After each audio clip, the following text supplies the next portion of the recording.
അങ്ങനെ ഇന്നൊരു pressure pump നോക്കാൻ വന്ന കറങ്ങാതിരുന്നപ്പോൾ ഞാനും ഭൂമിയോടും കൂടി ഒന്ന് നോക്കി. ആദ്യം നോക്കിയത് ടാങ്കിലേക്കുള്ള സ്വിച്ചാണ്, ഫ്ലോട്ട് സ്വിച്ചാണ്. ഫ്ലോട്ട് സ്വിച്ച് കുഴപ്പമില്ലാന്ന് നോക്കിയപ്പോൾ ഞങ്ങൾ അഴിച്ച് അതിൻ്റെ പ്രഷർ സ്വിച്ച് നോക്കി, അതും കുഴപ്പമില്ലാന്ന് കരുതി വന്നപ്പോഴാണ് ഇങ്ങനെ ഒരു അവസ്ഥ ഉണ്ട്. വേഗം ഒരു കപ്പാസിറ്റർ മേടിച്ചുകൊണ്ട് ഇനിയത് ഫിറ്റ് ചെയ്തൊന്ന് ഓടിച്ച് നോക്കണം. ഓക്കെ, അങ്ങനെ കപ്പാസിറ്ററൊക്കെ മാറ്റി ടെമ്പററി ആയിട്ടൊന്ന് ഓടിച്ച് നോക്കാമെന്ന് കരുതി. അപ്പോഴാണ് മനസ്സിലായത് ഇതൊക്കെ ഓട്ടോമേഷനിൽ വർക്ക് ചെയ്യണതാണ്. അവർ വിചാരിച്ചെല്ലാം ഓടിക്കാൻ പറ്റുള്ളൂ.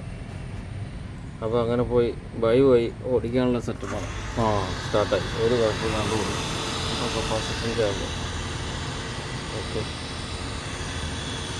അതിൻ്റെ സൗണ്ട്